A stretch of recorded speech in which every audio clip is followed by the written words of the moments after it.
Hey there, Christian parents and book lovers. Before we get into today's episode, I need your help.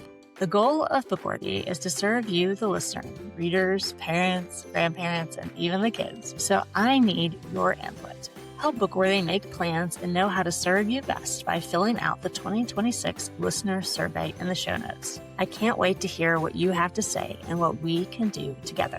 Now back to the main event. Welcome to Bookworthy, where we talk about the heart behind the books your kids are reading. Today, we're talking with the author of Dragon's Kiss, a Dragon and Assassin series by E.A. Winters. Erin and I are tackling two topics today, her adventurous book Dragon's Kiss and the dangers of spicy books for teen audiences. I've enjoyed watching her convictions, expertise, and amazing writing journey on social media, and I'm always both encouraged and challenged by her. I can't wait to share this conversation with you all. Welcome to Bookworthy, Erin. Well, thank you. Thanks so much for having me. What a generous introduction. Glad to be here. It's a pleasure. We usually start with our random question of the week. And since you're a boy mom, as I am too, so I thought I'd ask, what is the most interesting thing your kids have somehow put in your hair? I don't know that it's interesting. I'm going to go with like snot or liquid wax. Yeah. You know, candle wax, something like that. Fingers. I don't know. There's always something. Yeah. Yeah, it wasn't quite going for snot or vomit, because I could definitely check those off the list. Yeah, that's fair. That's just a mom general term. Specific incident, but there have been a few. It's always something. I had a friend who, they had a son take one of those toy mixers and basically mix their hair, which was lovely. And I know I've had a drone in mine. So it's always interesting with boys running around. Yep. That'll do it. That'll do it for sure. Well, Erin, why don't you tell us a little bit about your book, Dragon Kiss? Sure. So Dragon's Kiss is book one of a complete 4-book series, the Blood and Flame Saga. It is so much fun. Dragons, assassins, royal intrigue, all of that. And yeah, basically I love fast-paced, high-stakes adventure with romance written in, but enough where the boys enjoy it, the girls enjoy it, and it's just a good time. It's been a lot of fun. I've gotten to read at least the first book in the Blood and Flame Saga, and so it was very. You throw them in there very fast. You're dropped into a botched assassination attempt. Yeah, and that's not a spoiler because it's literally like the first page. So that's pretty much what happens. And essentially, there's basically the situation where there's a village that every month a child is snatched. The dragon comes and snatches a child, and the village just assumes that I guess the dragon's eating the children. But Semra was one of those kids, and she knows the truth. There is a dragon lord in the mountain raising up his own personal syndicate of assassins for his own ends, and he is indoctrinating the children to raise up his own army for his own personal agenda. And when she uncovers a lie and starts kind of figuring out the truth, she risks everything to expose him, which ends up with a lot of shenanigans. With the whole 4-book series, right? Indeed. What was kind of your inspiration for this series? Man, so I'm always asked this question about any book that I'm talking about. And I feel like I'm so boring about this because I never know. You know, like it just, I don't know. It's just, it somehow a what if situation pops into my head and it spirals from there. So I often don't have like a specific one thing, you know, that's like, that's where that book idea came from. Like my most recent upcoming series or ongoing series, I should say, it started with an idea of what if there was like a magical system based on like an MLM pyramid scheme. That'd be kind of funny. And I don't know where that thought came from. I don't know. And then it kind of like happened from there. So I don't know, but it's a lot of fun. Well, I think, didn't you do a book based off a character that someone threw out a name on TikTok? And that is true. Wow. Look at you. Yeah, that's true. Yeah, basically one time I was like in the middle of writing and I needed a name for a character and all I wanted was a letter to inspire ideas. That's all I wanted. I wanted a letter. You got a lot more than that. Yeah. And my husband said Frizzletwerf. What in the actual heck? It's the ugliest name I've ever heard of. It's ridiculous. It's ridiculous. It sounds like, I don't know, like Puddleglum from Narnia had a friend. Like that's what it sounds like. And I was like, oh my gosh. And I made fun of him on TikTok for this. And then there were all these comments about what kind of a character this guy would be. And they were kind of hilarious and kind of awesome. And by golly, the guy has his own series. Yep. So, granted, I still hate the name, and I use the last name as infrequently as possible. We discuss how terrible the name is, and he has a lot of aliases, and he never really uses that name anyway. So, but it did, yes, that did happen. Funny. Yeah. Well, for a character that has to use a bunch of aliases, it's good that the name that he truly has is not the one you use if you don't Yeah, like it. this is true. Yeah, I literally, I mention it, but like, I do avoid it. But it was funny. With your books, you really kind of talk about, adventure and kind of Lord of the Rings meets Narnia ideals. What made you want to write those types of books? I mean, ultimately, it started with just I like to write what I like to read, and that's something that I enjoy. I screen my own reading. I'm an adult person. A lot of people will say in the book community where spice is all the rage at the moment in particular. And actually, we saw clean and wholesome. This is not maybe what you asked for, but clean and wholesome as a category, as a book category has been pretty sustainable over time. And explicit stuff was actually going down, surprisingly enough, until around 2020, which we would maybe first think, oh, it's COVID, people are staying at home and starting to read all of these things. It was mostly though that at that same time TikTok blew up, and this whole book talk phenomenon thing has centered around a lot of erotica and spicy content. So it's really interesting, and I do screen my own things, and in that community talking about books, it's funny because a lot of people will say, they say that I'm a prude, they say all kinds of things, and I'm like, I have children. Like, I did make them. They happened from somewhere. It was not the stork, as it turns out. But I don't need to watch other people do it or imagine it. I just don't. I don't need to do that. And part of that is, my own personal like convictions as a follower of Jesus. Part of that is I am also a licensed professional counselor, so I have a clinical background, and I know some of the damage both from research and also seeing the damage. Not all the other things. Clarify. Thank you for clarifying. Thought I halfway through that thought, I was like, let's not make them think I'm that kind of therapist because I'm not that kind. I don't do that. Oh my gosh, this is going off the rails already. You're going to be so glad you had me on.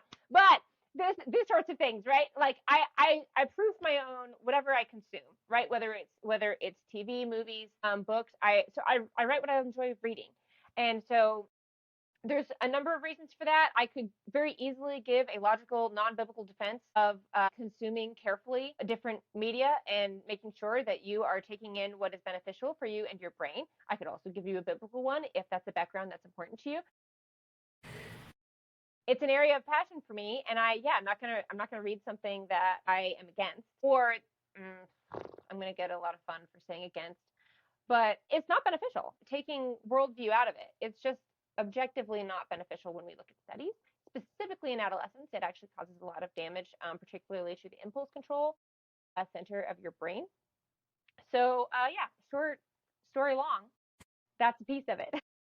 Well, I love that you're bringing both adventure and romance and excitement into your books, but also with this therapist background, with a knowledge of what our brains at different maturity levels can handle, what's both good for our minds and our hearts. No matter what faith we follow, there is still just psychologically things that impact our brains, whether it's the words that we say to ourselves, the words people say to us, and just the media that we consume. And we're in such a media rich culture right now that I think recently there was even an author that went to a conference and was talking about how editors wanted sex on the page for YA books. And YA goes from 12 to 18. Illegal.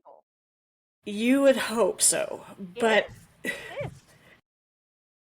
Yeah, and sometimes the author will tell the publisher it's for this cat, right? Sometimes the author is wrong and they Mhm. miscategorize it. Sometimes the publisher is wrong and they miscategorize it. There have been books that were on the YA shelves, and then finally they were pulled by like the bookstore or whatever at long last after however many, complaints and stuff.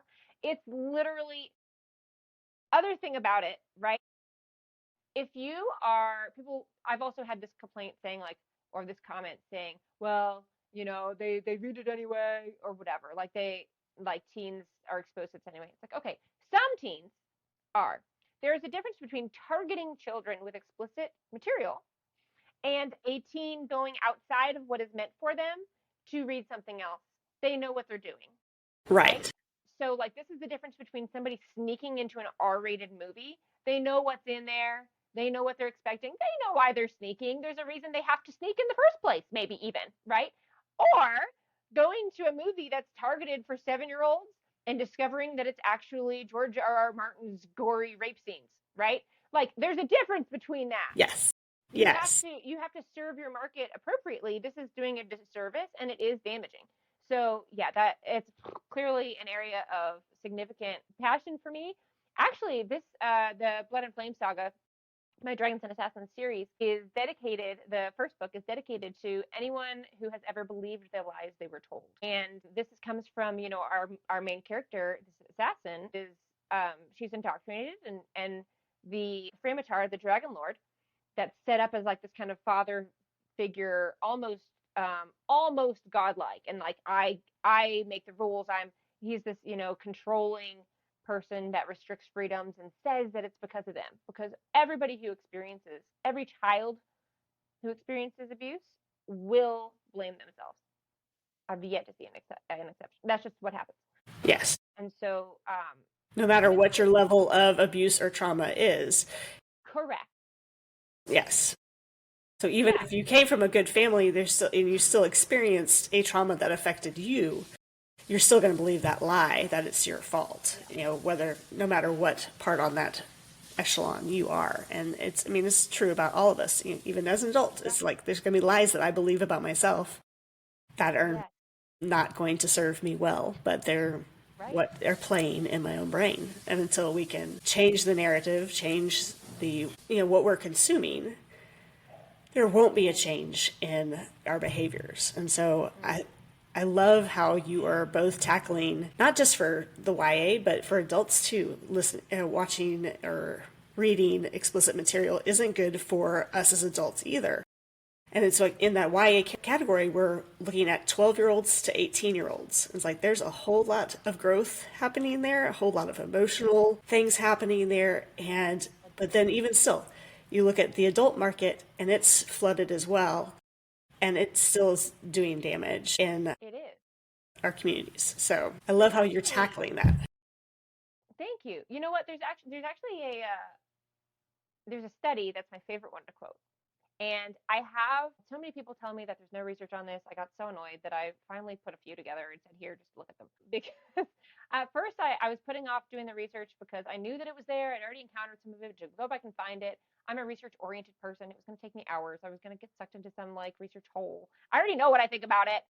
But I did it. I put it together, and you can find it. It's eawinters.com/research zone. There's at least 7 to get you going. A lot of them are adolescent specific. There is one in particular that's one of my favorites because it's as specific as some of these studies get for what I do for like fantasy novels and stuff. It's readers of 50 Shades of Grey. And basically what they found is that there is a strong correlation. We can talk about correlation and causation another time. There's definitely thoughts, both like bidirectionally, the impact would make sense. But where those who had read just the first book were significantly more likely to have had a partner that swore at them, sent them unwanted messages, like those sorts of yelling, like that kind of stuff, right? And then if they had read all 3, the significance of the abuse that they had experienced, like, really went up, like a lot. And part of that could be easily the normalization of these sorts of things in the culture, the romanticizing of these sorts of things. You're glorifying things that would make you want to die if you were in real life. That really, really bothers me. That's a lot of what this is looking at romance and saying, what they're saying, is there romance? Like, well, what on earth do you mean by that? If by romance you mean there is explicit sex that might not at all be romantic, no. If you mean that there is romance in that, like by that, Pride and Prejudice isn't a romance. Right, that's very true. Right? Like, what the heck? No, that's not what romance is. I will fight you on whether romance is just people having intercourse, Right. That's not romance. No. Come on. So, but I also didn't set out to like make it clinical or I just wanted to have a good time and write stories that were fun. And then ultimately I have 2 boys and I want them to grow up, if they read what mommy wrote, I want it to be something that they can read. I also am unwilling to forfeit men in fiction. I had an editor tell me that this I have a scene. This girl is dangling off a balcony, and the guy does end up coming and like saving her. She saves him plenty of times. She's more than capable. It's not a concern. She's not a doormat. But heaven forbid there be one time this guy gets to like be a man and help this woman up. Like, are you for real? She said, I don't think you should do that. I said, thank you for your opinion. And then I did it anyway. No! Because I'm indie. I can do that. I can do what I want. That's true. So, but as an indie author, that is also, what is it? The danger in looking for books that are available in audio, in ebook, on Amazon, that someone could say, this is for teens, and a kid on their Kindle just says, okay, it belongs, and it doesn't. And so I love how you are, even in this space where you are the one making the decisions, that you're standing strong in the conviction that you have, and again, not glorifying evil in a sense, which I've done blogs on how our culture has done that both in books and movies, and just how there is this glorification of evil in our society, and it's heartbreaking. And as a writer myself, making it desirable. Yes, making the products on the shelves be more aligned to the evil character in a movie than the hero of a movie. And it's like, that just impacts our children's brains. And I can see it in my own boys as they're relating more to the Joker and, these villainous characters. And it's like, we don't want to be like that. Right. So, yeah, it's interesting. But Erin, did you always want to be an author? So I wanted to be an author at the same time as I wanted to be a dolphin trainer when I was 8, and neither of those panned out for a while. I went to undergrad for psychology. I got my master's in mental health clinical counseling. I did my residency, got my licensure. I still see clients just once a week because I'm writing so much and doing kid things at the same time. My kids are 5 and 6. So I mean, I've wanted to. I guess it was in the back of my mind for a long time, but I never really thought I'd do it after I was 8. And then it just kind of, I stumbled upon it, I guess. I had a poetic line kind of drop in my brain. I was like, that's kind of too fun to let fly away. So I put it in my phone. I ignored it. The next week I had this character idea pop in my head, and I was like, oh, and I wrote that down. And except for him having a name, that paragraph is actually pretty untouched in my debut. And it kind of spun. Once I got going, I fell in love with it. And I'm really bad at doing things halfway. So, the hobby thing didn't last long. It was and this is a career, and I'm doing this forever. I've watched you make that turn on social media, and it's been fun. You've been following me a while. I have been following you a while, yes, for better or for worse. But I mean, it's one of those things.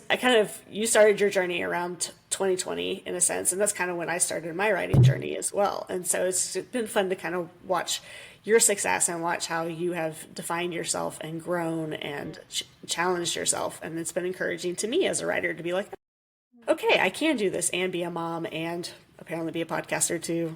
We're going to add all the things, So it's been fun, but it is neat that, those little ideas that we have as kids, wanting to do something. I think there is a freedom that COVID kind of gave us to be like, you know what?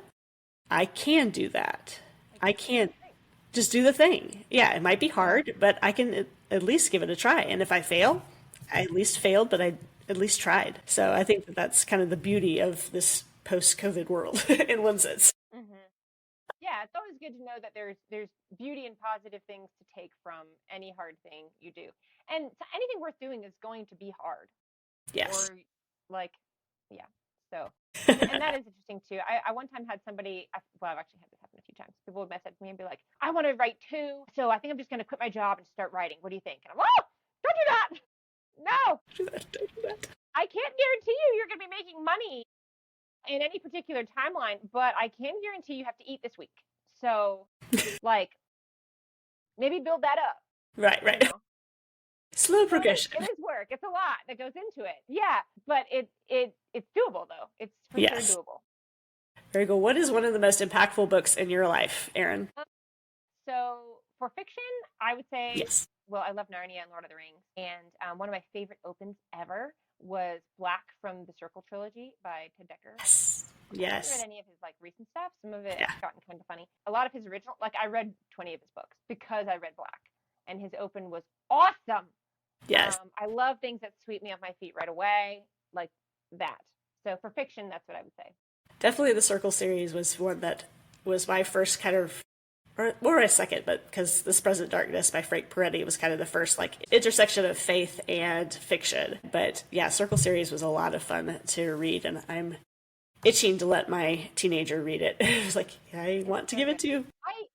I don't know. I hated Green. I hated it a lot, but I really loved the actual Circle trilogy. So I just don't like Inception kind of like that kind of thing where I'm like, that doesn't make no. But It's interesting given the way that Ted Dekker connects all of his books together. And yeah, so it allows for that element that he does in all of his it earlier does. books. There was even one though, like the whole book of this other book, the whole book, it's like real. And then over here, it's mentioned and it's like a video game. And I'm like, come on! I wasted my time on this book that I did actually enjoy. I wasted that because that's what Yep. it feels like to me when it's like it was Yes. real to me and you just killed it, and Yeah. it makes me angry. Tell us how you really feel. Yeah, a lot.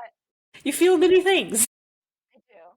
I do. Too fun. Well, Aaron, what can we expect next from you? Well, the next thing I've got a dozen published fantasy novels and 3 completed series out right now, not including my standalone. And then I also have an ongoing series called Monster Makers, which is so much fun. Basically, it's basically fantasy, high fantasy with some game elements, which basically just means that there's levels. So imagine that the fantasy world has a magic system where killing monsters gets you XP that's turned into energy, experience points, and is sold back to the people like an energy company, like a power company. And if you're in the system, you have an inventory, you have banks, access, all of that kind of stuff. And if you're not in the system, you're screwed and you're kind of going to die. Like think about originally sending prisoners to Australia to die. That's kind Yeah. of what kicked out of the system means. So we have a warrior class who is, working within the system, trying to make a name for himself and make up for a mistake that led to the death of his father. And then we have an unmarked girl who is trying to keep her sister alive, but she needs a medical device that is only powered by energy through the system. And so she's an engineer, she's hacking stuff, she is just trying to kind of piece things together and keep her alive. They both basically accidentally have to work together to clear their names when they are both put in the hot seat for a murder. So it's like murder, mystery, fantasy, fun. That's really fun. That sounds very exciting. I can't wait to hear more about that. Where can people find out more about you and your books, Aaron? You can find all of my books on Amazon at EA Winters. I also have a website, eawinters.com. If you want to follow me on social media, see what I'm up to, see like kind of updates as they come. I'm on Facebook, I am on Instagram, and I'm on TikTok. Those are the best places to reach me there. You're definitely fun to watch. You have a good time with you and your family. So I have been both encouraged and entertained. I'm glad. It's a lot of fun. I enjoy it. Good. Well, thank you so much for joining me today, Aaron. Of course. Thanks for having me. It was great. And thank you for joining Aaron and me on this episode of the Bookworthy Podcast. Check the show notes for any books or links that we discussed, and let us know in the comments something your kids have stuck in your hair. Help other parents discover Bookworthy by leaving a review and sharing it with your friends. Happy reading!